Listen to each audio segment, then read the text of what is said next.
dito sa video to guys, makakasama pala natin dito si Boss Fuego guys. And syempre handang-handa na si Trippings dito guys and si Gigados, no.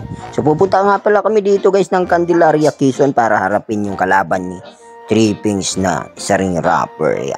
Ito pala yung part 2 guys, no, sa palaban ni Boss Fuego na kung saan nga ang mananalo dito ay makakatanggap ng iPhone 15, no. So nanalo na si Trippings yung nakaraan na kung saan nakaharap niya si Franca. So ayan guys, so dito guys pasakay na kami ng van dito, no. So dapat magmumotor lang kami ni Gigados, pero dahil nga nag-arkila si Boss Fuego ng van, kaya ito nag-van na rin kami.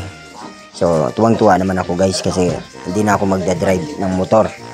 And dito nga guys, nandito na kami sa loob ng van, naghahanda na kami and ready na kami para umalis. And sa harap pala guys si Boss Fuego.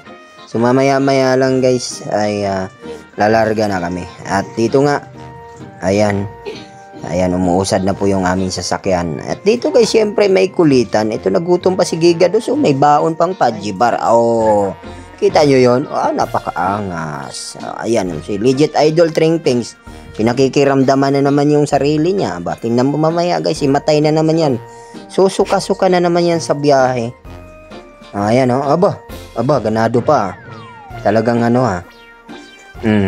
ayun. So dito guys, kinuha ko yung cellphone niya. Napakaulyanin pa naman ng batang to. Kung saan-saan na lang iniiwan yung gamit. So yun guys, update ko na lang kayo sa mga kaganapan, no. And sana palaharin kami ni Trippings dito. And sana may panalo pa rin niya yung laban niya, laban kay Anoksek guys.